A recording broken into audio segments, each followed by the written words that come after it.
জীবন ভাইজান আরে ভাইজান ভাইজান আরে কি করেন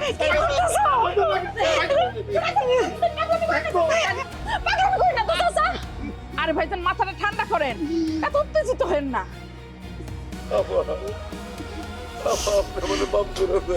আরে একটাবার আমাদের কথা ভাবেন। হ্যাঁ, ছেলে বিয়ে করা মোবাইলে বাসা থেকে বাইরে হয়ে আসছে, গ্রামের মানুষ জানে বউ নিয়ে বাড়ি ফিরবে। এখন গ্রামের মানুষ যদি জিজ্ঞেস করে ছেলের বউ কই, তা আমরা জবাবটা কি দিব?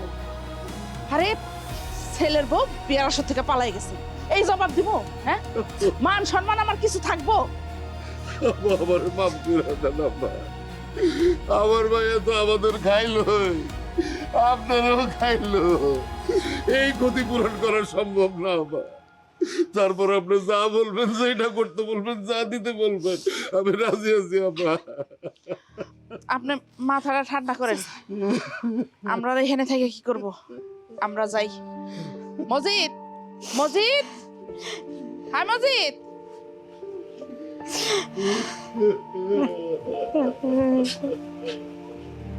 হাই মজিদ, ওটা এখান থেকে, এখানে পয়সা থেকে আর কোনো লাভ নাই, চল যাই। কি হলো, তুই চুপ করে রইছত কেন? ওঠ। আম্মা আমি যাবো না। যাবো না মানে? যাবো না মানে আমি যাবো না। আরে যাবি না তাহলে এখানে পয়সা থেকে কি করবি? আম্মা আমি এই জায়গায় বিয়ে করতে এসেছি, আমি যদি বিয়ে না করে গ্রামে যাই, গ্রামের মানুষের সামনে আমার মান সম্মান থাকবো? গ্রামের মানুষ আমার নিয়ে হাসি তামাশা করবে, এটা আমার সহ্য হইব না। আমি বিয়ে করবো, তারপরে এখান থেকে যাবো। তোমরা আমার লেগে মেয়ে করছো। আর বিয়ে করবি কেমনে? মেয়ে তো এখান থেকে পলাই গেছে। সমস্যা কি? অন্য মায়া দেখো, অন্য মায়া নিয়ে আসো, আমি বিয়ে করবো, তারপরে এখান থেকে যাবো, তার আগে আমি যাবো না। আরে কি আশ্চর্য, এত তাড়াতাড়ি এখন আমি মাইয়া কই থেকে খুঁজে বাই করব? এত কিছু আম্মা আমি বুঝি না, প্রত্যেকে মায়া আনবা সেটা আমি জানি না। আসমান থেকে নিয়ে আসো, মাটির নিচ থেকে নিয়ে আসো, গ্রাম খুঁজে নিয়ে আসো, ঘর থেকে নিয়ে আসো, প্রত্যেকে আনবা আমি জানি না। আমার মেয়ে দরকার, বিয়ে করে তারপর আমি গ্রামে যাবো।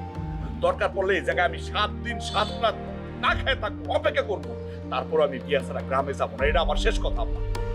আরে আমার মাথাটা এখন ঘুরতেছে, আমি আর পারতাছি না। আমার মাথা একটু পানি ডাল তো।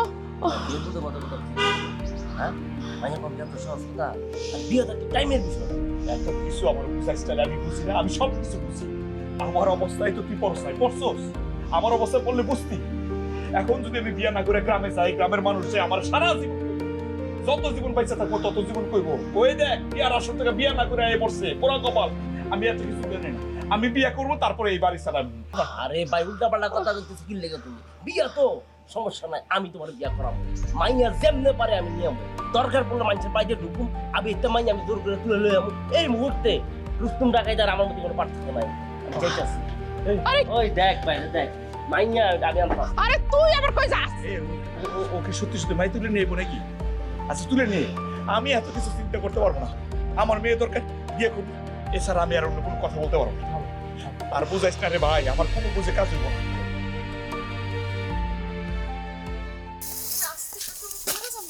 আরে না, সময় নাই, অনেক দূরে পড়ছি না। কেমন জিদ ধরছে আমার ছেলে কোন তো? হ্যাঁ আপা, সত্যি কথা বলতে আপনার ছেলে তো কোনো ভুল জিদ ধরে নাই। বিয়া না কইরা বাড়ি চলে যাওয়ার চেয়ে খারাপ আর কিছু নাই, আমি বুঝতে পারতেছি। কিন্তু এখন আমি মেয়ে খুঁজা কই পাবো? আপা, আমার একটু সময় দেন।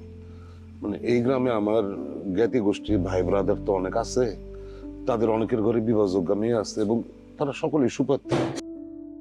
আমি একটু ওদের সাথে কথা বলে দেখি, আপনি একটু সময় দেন। বিয়ে আজকেই হইব ইনশাল্লাহ, আপনি খালি আমার একটু সময় দেন। জিনুক, মা, মারে মাগো, কি অবস্থায় পড়ছি দেখছস তো।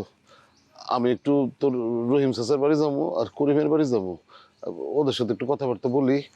তুই এদিকটা একটু সামলাগো মা। হ্যাঁ, আমি যাইতেছি। নজরুল, আসো আসো।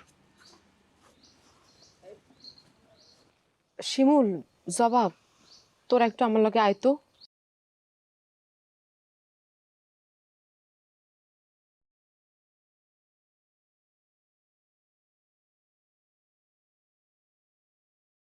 আপা টেনশন করেন না, একটা না একটা ব্যবস্থা হইব। দেখেন আচ্ছা দেখি, ভাগ্যে যে কি লেখা আছে তা আল্লাহই ভালো জানে।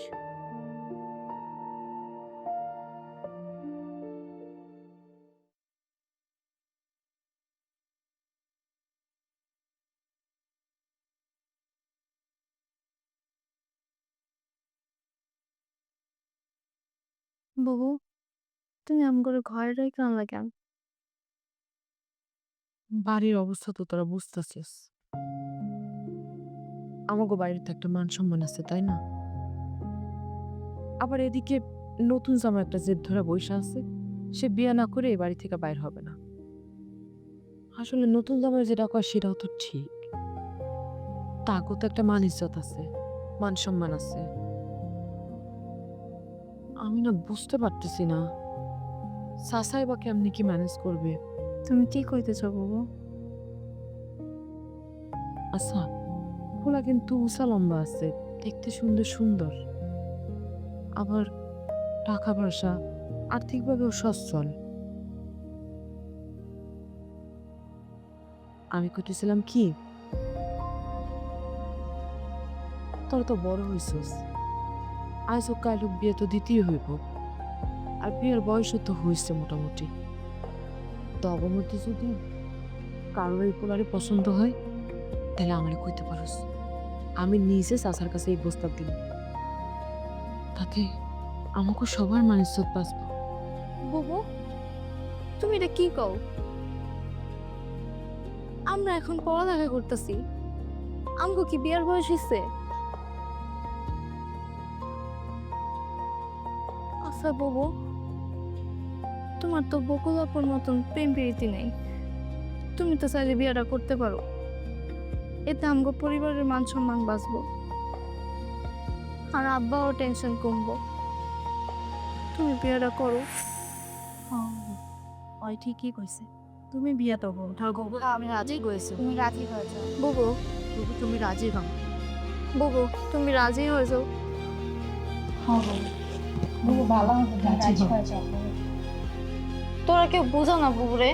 বুবু ভালো হবে, তুমি রাজি হয়ে যাও। একবার চিন্তা করে দেখো, তুমি রাজি হয়ে যাও।